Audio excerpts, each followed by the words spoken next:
الحمد للہ رب العالمین والصلاة والسلام علی سید الانبیاء والمرسلین اما بعد فاعوذ باللہ من الشیطان الرجیم بسم اللہ الرحمن الرحیم قال اللہ تبارک و تعالی فی الکلام المجید والفرقان الحمید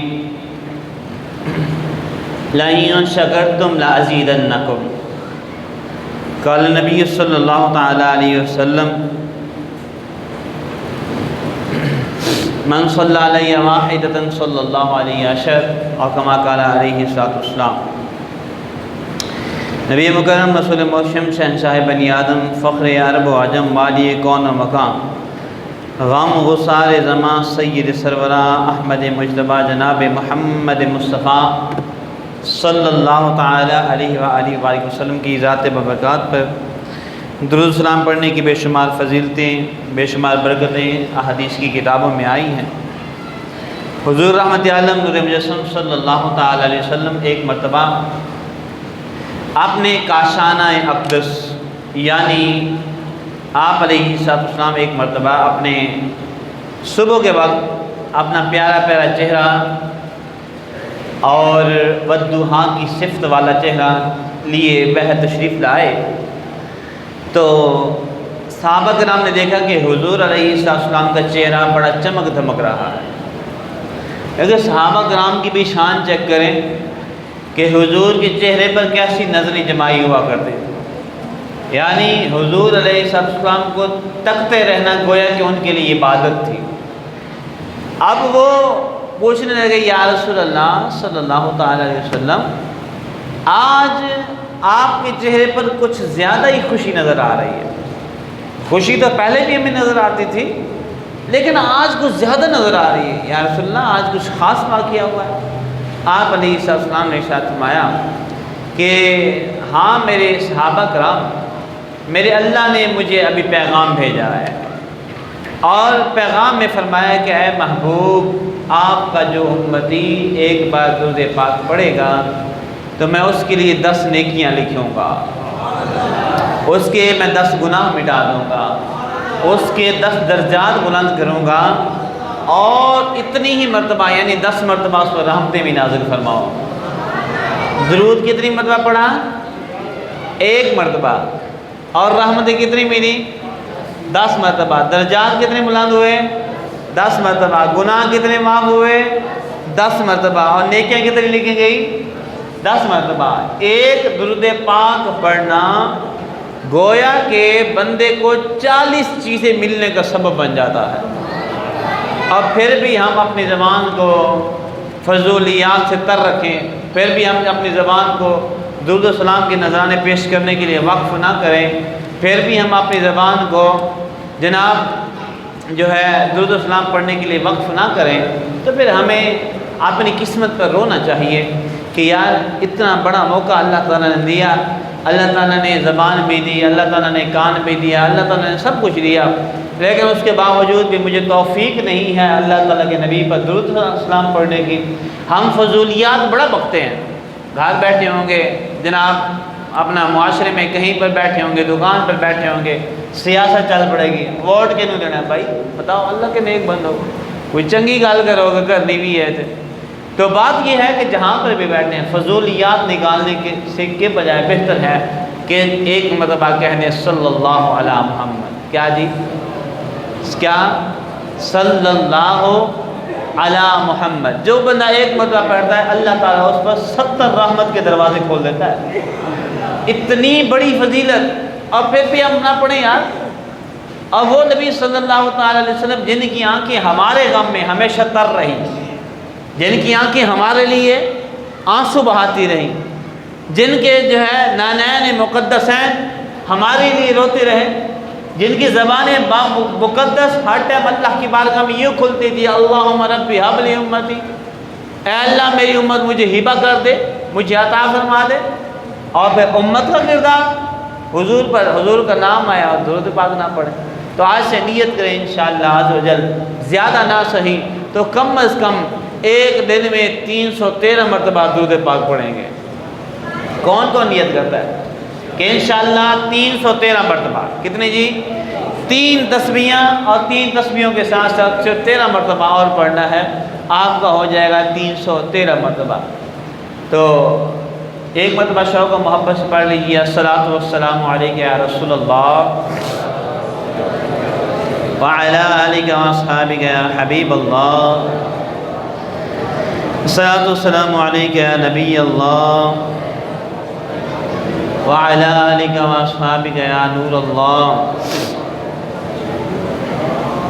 اللہ تعالیٰ نے ارشاد فرمایا لَئِن شَكَرْتُمْ لَأَزِيدَنَّكُمْ، اے لوگو اگر تم میری نعمتوں کا شکریہ ادا کرو گے تو میں تمہیں اور زیادہ عطا فرماؤں گا، اور زیادہ عطا فرماؤں گا، اور زیادہ دوں گا۔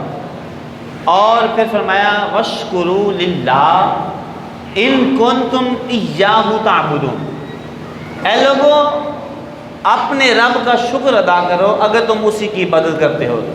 کیا فرمایا؟ اپنے رب کا شکر ادا کرو۔ اور تیسری مقام پر اللہ تعالیٰ نے ارشاد فرمایا کنتم خیر امۃ اخرجت للناس تأمرون بالمعروف وتنہون عن المنکر، کہ تم بہترین امت ہو ان امتوں میں سے جو لوگوں کے درمیان آئی۔ مالک کیا کرتے ہیں؟ نیکی کی دعوت کا حکم دیتے ہو اور برائیوں سے منع کرتے ہو۔ یعنی ہماری بہتری کی وجہ کیا فرمائی؟ نیکی کی دعوت کا حکم دینا اور چل دے نہیں نہ یار، سمجھ نہیں آ رہی بات کی؟ کچھ نہ کچھ ساتھ میں ٹچ دیتے رہتے ہیں یار۔ اور آپ اگر بد مذہبوں کی مجلس اللہ تعالیٰ نہ لے جائے آپ کو کبھی بھی، لیکن کبھی ان کی مجلس میں دیکھیں تو آپ نے ذاکر کو کبھی خاموش نہیں ہونے دیتے، واہ واہ واہ واہ واہ کرتے ہیں، ایسے کرتے ہیں نا جی، کرتے ہیں نا جس طرح کتے بھونکتے ہیں، کرتے ہیں بھائی، بات حقیقت کروں گا آپ خاموش ہو جاتے ہیں۔ تو میں آپ سے کہہ رہا ہوں صرف بولتے جائیں، واہ واہ نہ کریں، واہ واہ سے ہمیں کوئی غرض نہیں ہے، ہمیں سبحان اللہ سے غرض ہے، الحمدللہ سے غرض ہے، اللہ اکبر سے غرض ہے، ٹھیک ہے؟ تو اسی طرح کے کلمات اپنے منہ سے ادا کرنے چاہیے، لیکن ذکر کی نیت سے، ذکر کی نیت سے کریں گے تو انشاءاللہ ثواب ملے گا۔ اچھا، میں آیت مبارکہ 3 آیت مبارکہ پڑھی، اللہ تعالیٰ نے فرمایا کہ لَئِن شَكَرْتُمْ لَأَزِيدَنَّكُمْ۔ ویسے آج جو موضوع ہے نا وہ ہے آزادی کے حوالے سے، آزادی پاکستان اور علماء اہل سنت، کہ ہمارے علماء اہل سنت نے آزادی پاکستان کے لیے کیا کیا کردار ادا کیا، اور کیا کیا ہم پر ظلم ہوا، کیسا کیسا ظلم ہوا، کس کس نے ظلم کیا، اور پھر جو آج تک ظلم ہو رہا ہے۔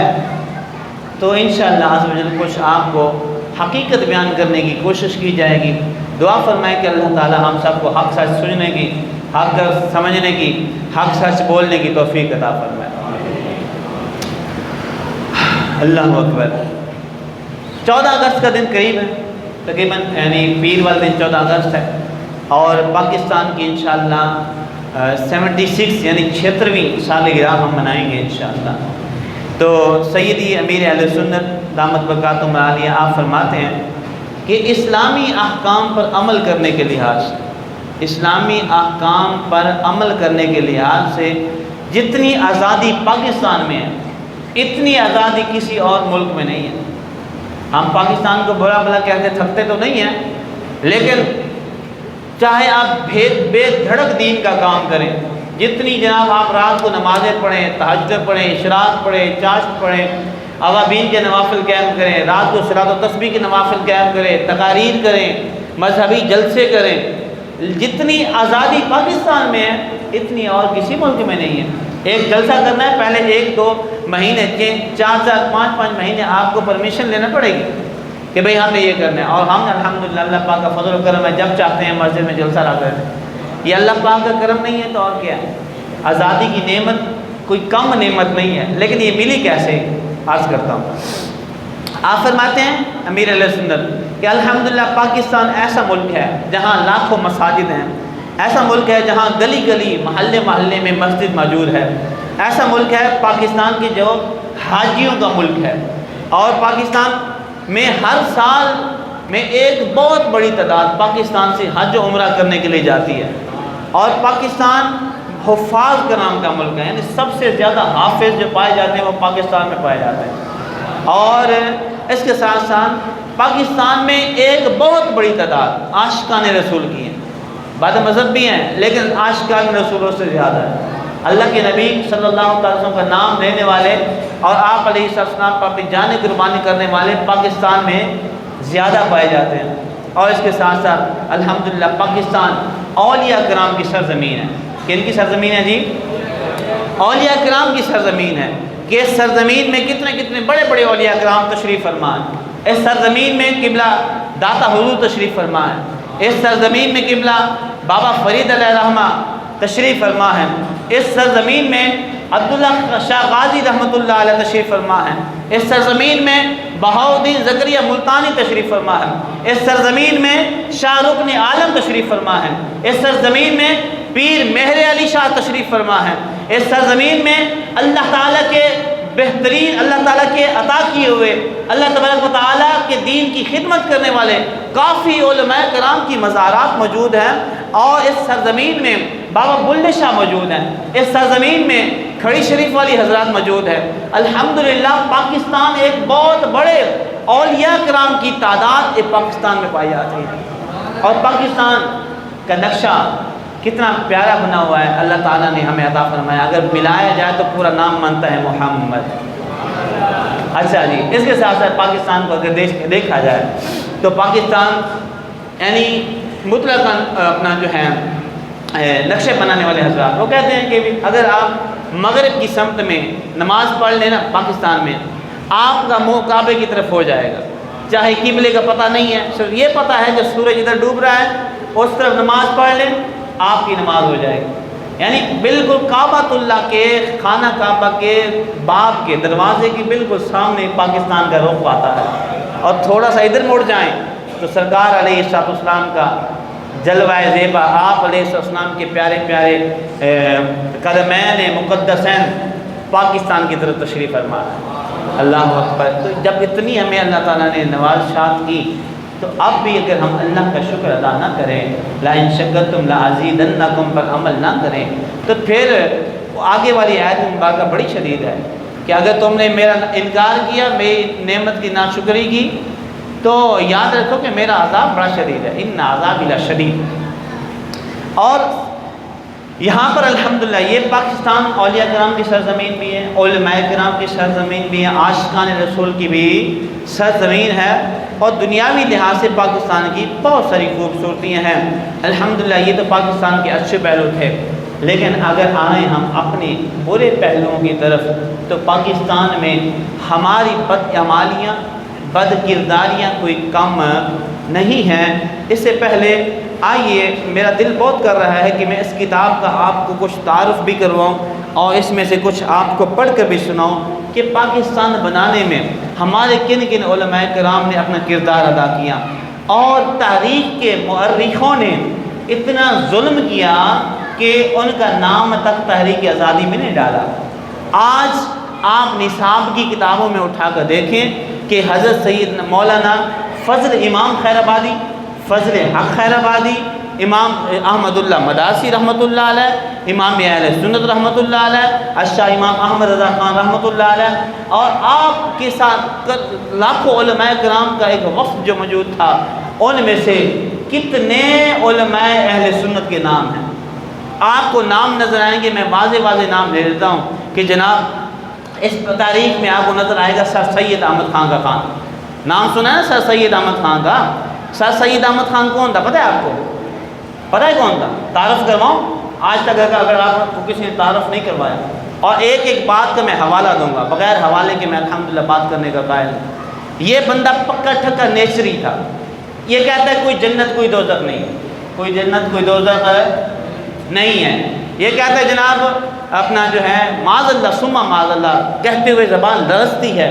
حضرت عیسیٰ علیہ السلام جب پیدا ہوئے تھے، ان کی ماں کے ساتھ کسی نے زنا کیا تھا، اور حالانکہ قرآن پاک کہتا ہے کہ ہم نے اپنی طرف سے حضرت مریم رضی اللہ تعالیٰ عنہا میں روح پھونکی تھی، قرآن کہتا ہے۔ اور یہ کیا کہتا ہے کہ حضرت عیسیٰ علیہ السلام معاذ اللہ حرامی تھے، اور جناب اس نے اپنی کتابوں میں بڑے بڑے کبھی چیزیں لکھی، اگر آپ کو ایک ایک پڑھ کر سنائی جائے تو پورا بیان اس پر ہو سکتا ہے۔ آج تاریخ نے ورک کیسے الٹا کہ جناب انہی کو لے کر قوم کا ہیرو اور لیڈر بنا دیا۔ آپ جائیں یونیورسٹیز میں، آپ جائیں کالجز میں، آپ جائیں سکولز میں، آپ دیکھیں گے وہاں پر جناب سب سے پہلے اس موٹے کی تصویر لگی ہوتی کہ نہیں لگی ہوتی؟ پکا اللہ تعالیٰ کی قدرت کا انکار کرنے والا، اور ایک بندہ جس کے بارے میں علماء اہل سنت کا یہ عقیدہ ہے کہ وہ بندہ ہے مسلمان ہی کوئی نہیں ہے، اس کو بنایا جائے جی سر سید احمد خان کے کردار پر کچھ مضمون لکھے اور نمبر ہیں 20۔ اب بچہ اگر وہ چھوڑتا ہے تو جاتا ہے، لکھتا ہے تو اپنی ایمان سے جاتا ہے۔ توجہ ہے؟ گلنا سمجھ آ رہی ہے نا؟ ہاں جی۔ تو آج ہمارے ساتھ یہ کردار ادا کیا گیا۔ آئیے علماء اہل سنت نے کس طرح کردار ادا کیا کہ جناب سب سے پہلے جب جنگ آزادی شروع ہوئی 1857 میں، قربانی دینے والے کون؟ حضرت مجدد الثانی شیخ احمد سرہندی، شاہ ولی اللہ محدث دہلوی، سلطان ٹیپو شہید، حضرت علامہ فضل حق خیر آبادی، عنایت اللہ کاکوروی رحمۃ اللہ علیہ، امام اہل سنت امام احمد رضا خان رحمۃ اللہ علیہ بریلوی، سید محمد نعیم الدین مراد آبادی، مولانا عبد الحامد بدایونی، یہ تمام کے تمام، اور اس کے ساتھ ساتھ ڈاکٹر علامہ اقبال قائد اعظم اور عبدالستار خان نیازی، ان تمام علماء کرام کے نام شامل ہیں کہ جنہوں نے اس کے اندر تاریخ آزادی جب سے شروع ہوئی، جب پاکستان بنا اس وقت تک انہوں نے تکالیف سہی، اور ایسی سہی کہ جناب تاریخ کو جناب الٹ کے رکھ دیا۔ اور لوگوں نے کیا کہا؟ اچھا ذرا دیکھیے، صرف 1857 میں، توجہ کریں شور نہ کریں، صرف 1857 میں جن علماء کرام کو پھانسی دی گئی پتہ کتنے ہیں؟ اور جلا وطن جو کیے گئے ان کے اعداد و شمار جو شمار کیے گئے اس کے مطابق 5 لاکھ مسلمانوں کو صرف سزائے موت دی گئی۔ کتنے جی؟ 5 مسلمانوں کو نہیں، 5 لاکھ مسلمانوں کو سزائے موت۔ کس سزا میں؟ آزادی کے لیے۔ آزادی مانگتے ہو؟ نہیں، تم ہمارے غلام رہو گے جیسے غلام جناب تھے، اور تمہاری نسلیں بھی ہماری غلام رہیں گی۔ لیکن انہوں نے کہا نہیں، ہم اپنی جانیں تو کٹا سکتے ہیں، تن تو قربان کر سکتے ہیں، دھن تو قربان کر سکتے ہیں، لیکن ہم اپنے آنے والی نسل کو کبھی غلام نہیں دیکھ سکتے۔ انہوں نے اپنی ساری تن من دھن دولت قربان کیا کہ نہیں کیا؟ اگر وہ نہ کرتے آج مجھے بتائیں میں اور آپ کہاں ہوتے؟ ذرا سوچنے کی بات ہے۔ سامعین کرام، آج ہمیں 300 تقریباً 3000 مسلمانوں کو جزیرہ انڈمان میں لے جا کر انہوں نے قید کیا۔ جزیرہ انڈمان جسے کالا پانی بھی کہا جاتا ہے، وہاں پر جا کر علماء کرام کو قید کیا۔ سیدی و سندی امام فضل حق خیر آبادی وہ امام برحق ہیں کہ جناب جنہوں نے 12 سال کی عمر میں، آج ہمیں عمر ہو چکی 30-35 سال ہمارے گزر چکے اس دین کو پڑھتے پڑھتے، علوم نقلیہ و عقلیہ و علوم بلاغت، علوم حدیث، علم معانی حاصل کرتے کرتے، لیکن اس امام اس کی شان کیا تھی امام اہل سنت کی، امام فضل حق خیر آبادی رحمۃ اللہ علیہ کی، کہ صرف 12 سال میں، کتنے جی؟ 12 سال میں سارے علم حاصل کر لیے۔ اس کے بعد اپنے والد صاحب کے ساتھ بیٹھ کر فتویٰ دینے لگے۔ امام اہل سنت میں کبھی یوں کردار ملتا ہے کہ آپ 13 سال کی عمر میں فتوے کی سند پر بیٹھ گئے، اور امام فضل حق خیر آبادی رحمۃ اللہ علیہ 12 سال کی عمر میں آپ نے علوم عقلیہ نقلیہ حاصل کیا، اور سب سے پہلے جنگ آزادی کا فتویٰ دینے والے اور انگریز کے خلاف جہاد کا فتویٰ دینے والے وہ امام فضل حق خیر آبادی رحمۃ اللہ علیہ۔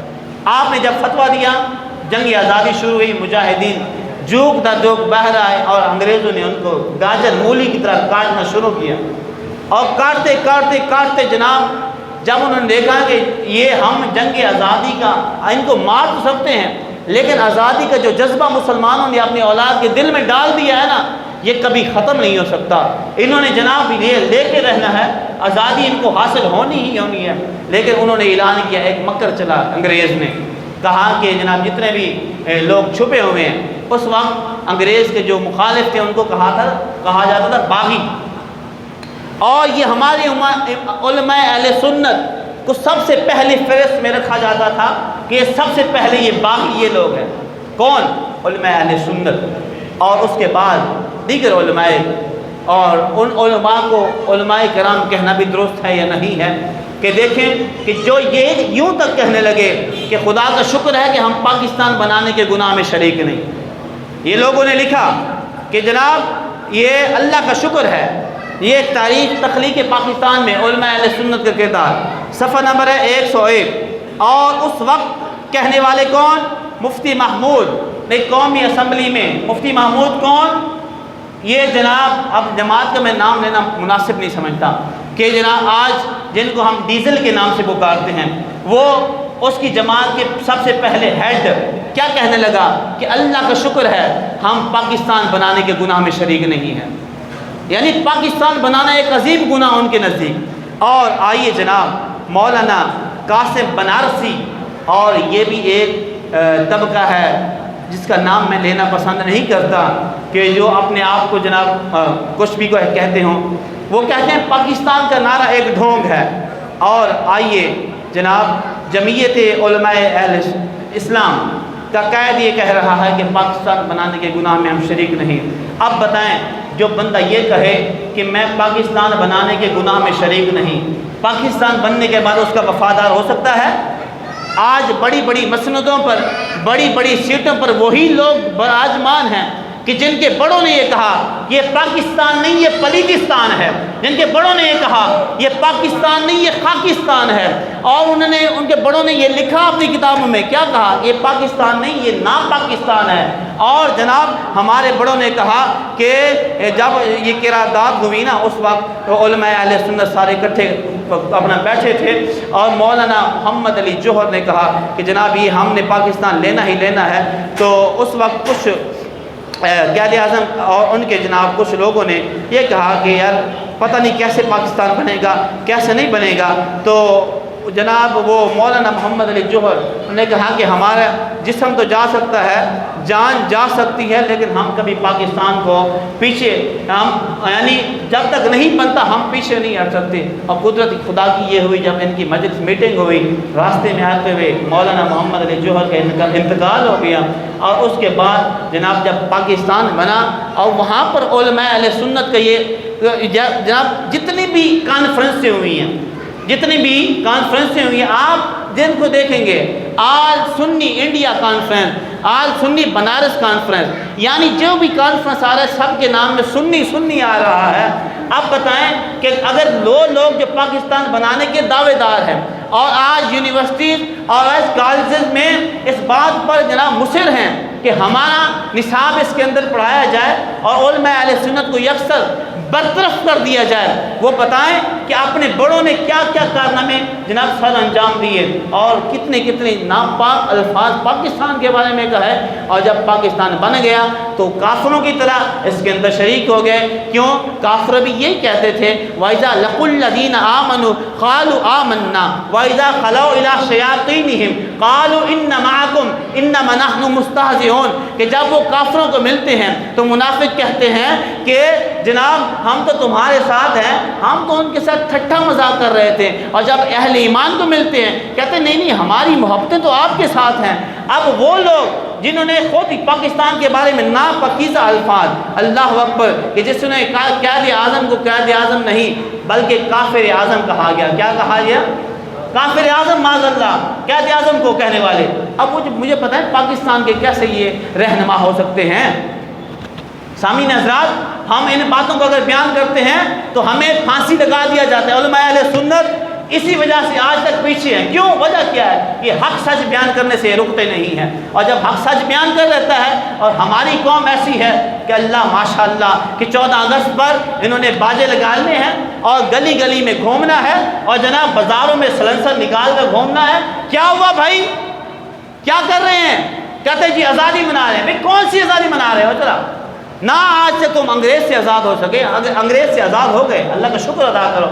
خدا کے بندوں، جب فرعون سے آزاد ہوئے تھے اپنا حضرت موسیٰ علیہ السلام کی قوم والے فرعون سے جب انہوں نے نجات پائی تھی، بخاری شریف کی حدیث مبارکہ میں آتا ہے کہ اس دن عاشورہ کا دن تھا اور ان لوگوں نے عاشورہ کا روزہ رکھنا اپنے اوپر فرض کر لیا۔ حضرت حضور علیہ السلام نے پوچھا، اے یہودیوں، تم یہ عاشورہ کا روزہ کیوں رکھتے ہو؟ وہ کہنے لگے کہ اس دن اللہ تعالیٰ نے ہمیں فرعون سے نجات عطا فرمائی تھی، اسی وجہ سے ہم روزہ رکھتے ہیں۔ مجھے بتائیں جناب، صدر سے لے کر آخری چوکیدار تک وہ کون سا بندہ ہے جو 14 اگست کو اس لیے روزہ رکھے کہ اللہ تعالیٰ نے مجھے آزادی عطا فرمائی ہے؟ میں بتاتا ہوں وہ کون ہے۔ الحمدللہ دعوت اسلامی یہ ہمیشہ اعلان کرتی ہے کہ اے امیر علیہ السلام اپنے مریدوں کو فرماتے ہیں، اے میرے مریدوں، اگر تم نے آزادی حاصل کر لی ہے تو آزادی کا شکر ادا کرو، اور آزادی والے دن یہ پاپا نہیں، ٹانٹا نہیں، سلنسر نہیں، بلکہ اپنے جو ہے اللہ تعالیٰ کو راضی کر کے اپنی آزادی کی نعمت کو مزید بڑھاؤ۔ اور میں آپ کو بتاتا چلو اے امت مسلمان، ہمارا کردار کیسا تھا بیت المقدس پر؟ مسلمانوں کا قبضہ رہا کہ نہیں رہا؟ اور وہ صلاح الدین ایوبی جس نے 16 سال بیت المقدس کے لیے اپنی جناب جنگیں لڑ کے ان کی مت مار دی، لیکن اس کے بعد بیت المقدس سنیے سے اپنا مسلمانوں سے چلا گیا۔ کیوں چلا گیا؟ وجہ کیا تھی؟ اس کی محرکات کیا تھے؟ آپ نے کبھی پڑھے؟ ہمیں فرصت ملے تو پڑھیں نا جناب، ہم نہ پڑھے نہ کسی سے سنا، اور سنانے کے لیے جو آئے تو اس کی بات بھی ہم نے نہیں سنی۔ تو جناب یہ ہم اپنے اوپر جو ہے نا ہمیں بیٹھ کر ماتم کرنا چاہیے کہ ہماری قوم کو جناب یہ تو پتہ ہے کہ کرکٹر کے نام کتنے ہیں، فٹ بال ٹیم کے نام کتنے ہیں، ہاکی کھیلنے والے جو کھلاڑی ہیں ان کے نام کتنے ہیں، لیکن پتہ نہیں ہے تو تاریخی آزادی کے مجاہدین کا پتہ نہیں ہے کہ وہ امام فضل حق خیر آبادی رحمۃ اللہ علیہ کہ جن کو کالا پانی میں وہ فضل حق خیر آبادی کہ جو علماء اہل سنت میں سب سے بڑے پائے کے علماء اہل سنت، توجہ ہے نا جناب، وہ عالم جناب وہ ایسے عالم کہ ان کے پائے جیسا عالم شاید دوبارہ پیدا ہو، بلکہ نہیں ہو سکتا، اور وہ علماء اہل سنت ان کی سروں پر ٹوکروں کو رکھوا دیا گیا، مونج کا لباس پہنا دیا گیا، اور کہا کیا کہ یہ گندگیوں کے ٹوکرے ادھر سے اٹھا کر ادھر ڈال دو۔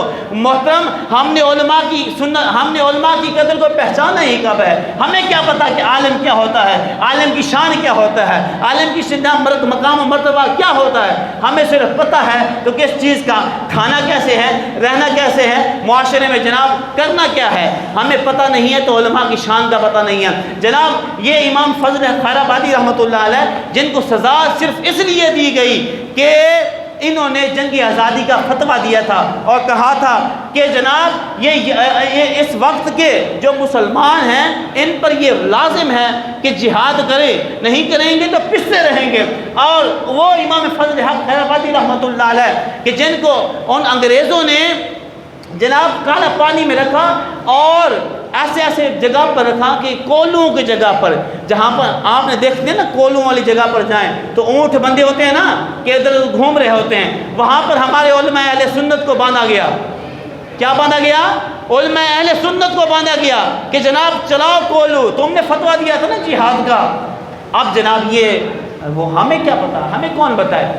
ہمیں تو صرف غرض یہ ہے کہ جناب یہ ہمیں چاہیے کہ کون سی فوڈ ویلی نئی کھلی ہے لاہور میں، کون سی جگہ پاکستان میں اچھی ہے کہ جہاں پر کھانا اچھا ملتا ہے۔ ہمیں تو صرف یہ ہے نا کھانے کی، اور جناب ہمیں چاہیے کہ بس پیٹ بھرنا ہے، اس کے بعد سونا ہے اور نکالنا ہے۔ خدا کے بندو، یہ اپنی آزادی کی تحریک کو یاد رکھو۔ آزادی کا نام ہرگز یہ نہیں کہ پوں پوں پاں پاں کیا جائے، یہ آزادی کا نام ہرگز نہیں ہے۔ خدا جب فرعونیوں کو نجات ملی، حضرت موسیٰ علیہ السلام کی قوم کو نجات ملی فرعون سے، انہوں نے روزہ رکھا۔ ہم میں سے کسی نے روزہ رکھا؟ جناب اب ہوگا 14 اگست والے دن، آپ آن کریں سوشل میڈیا کے، الیکٹرانک میڈیا، کیا ہوگا؟ پریڈ ہو رہی ہے، اب جناب یہ بچیاں آ رہی ہیں، اب یہ بلوچستان کی بچیاں ناچ رہی ہیں، اب یہ جناب بہاولپور کی بچیاں ناچ رہی ہیں، اب یہ پنجاب کی بچیاں ناچ رہی ہیں، اب یہ خیبر پختونخوا کی بچیاں ناچ رہی ہیں۔ یہ مجھے بتائیں کہ علماء اہل سنت نے کیا اسی لیے قربانی دی تھی؟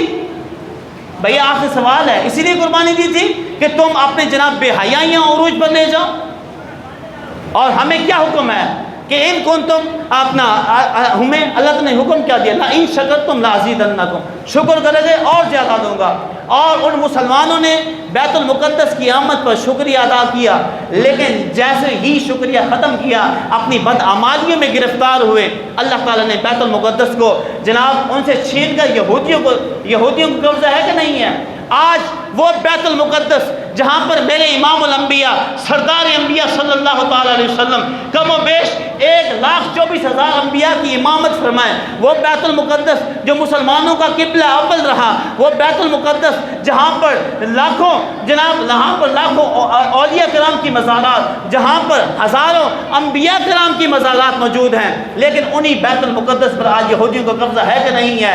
اے مسلمانوں، میں تمہیں آج کہتا ہوں، اگر آج ہم نے پاکستان کی قدر کو نہ سمجھا، پاکستان میں یہ بدعمالیاں ختم نہ کی، ہماری جوے بازیاں ختم نہ ہوئی، ہماری شراب بازیاں ختم نہ ہوئی، ہمارے VCR ختم نہ ہوئے، ہماری گھر میں چلنے والے انڈیا کی فلمیں بند نہ ہوئی، تو آج کوئی بات دور نہیں ہے اللہ کی راہ، اللہ تعالیٰ کی جو پکڑ سے ہم دور نہیں ہے کہ ہو سکتا ہے یہ پاکستان دوبارہ ہندوستان بن جائے۔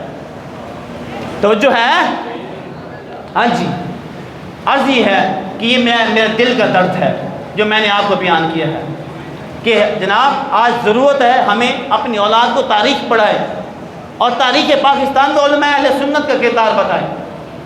آج کتابیں چھپتی ہیں فلاں مکاتب فکر کے علماء کا جناب تحریک آزادی میں اپنا جناب کردار، کیا کردار ادا کیا، میں نے سب کچھ بتا دیا، صرف نام نہیں بتایا، کیا کیا کردار ادا کیا۔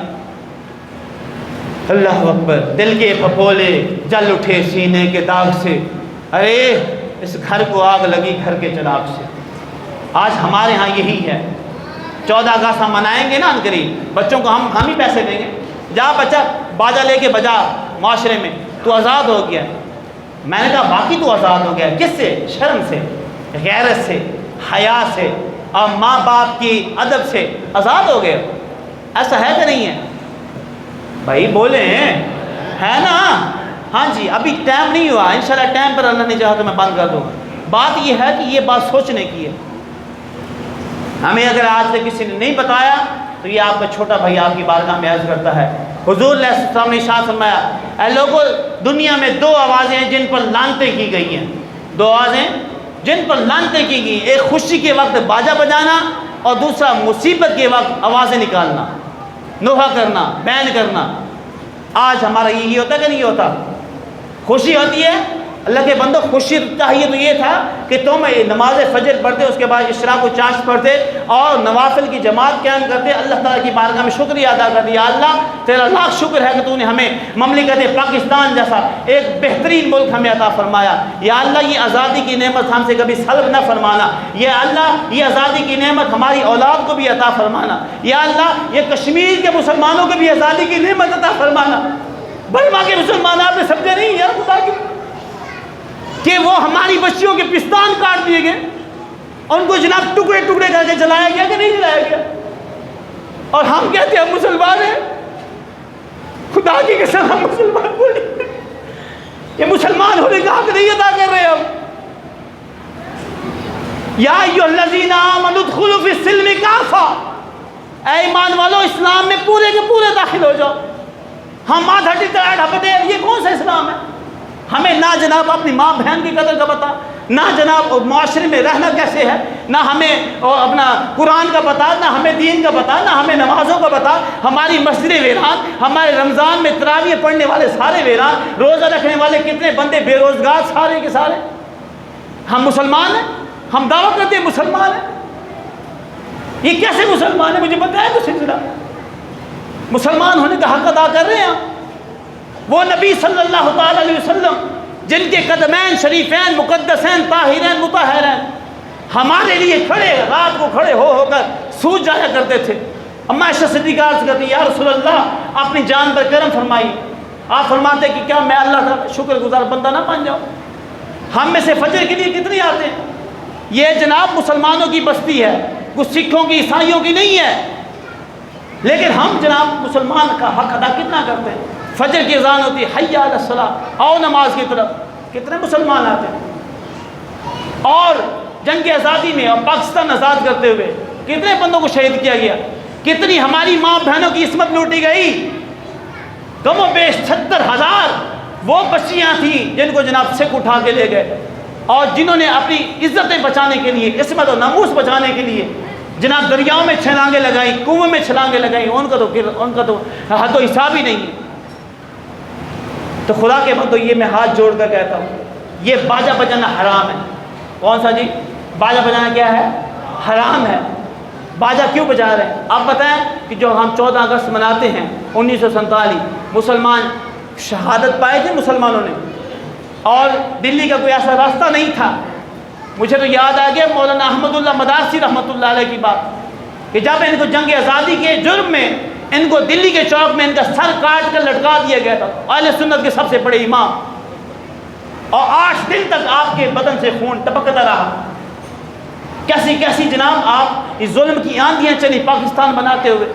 اب بھی ہم جناب 14 اگست منا رہے ہوتے ہیں، اور کسی کو کوئی فکر نہیں ہے کہ جناب پاکستان کا مطلب کیا؟ بولیں، پاکستان کا مطلب کیا؟ کون ہمارے رہنما؟ محمد رسول اللہ. اور دستور ریاست کیا ہوگا؟ محمد رسول اللہ.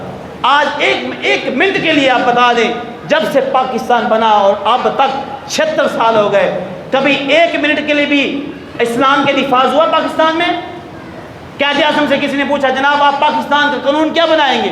اس نے کہا جناب ہمارا قانون بنایا ہے، اللہ نے بنا دیا ہے. اس نے کہا کیا ہے؟ کہا یہ قرآن پاک ہے، یہ قانون ہے، یہ ہمارا قانون ہوگا.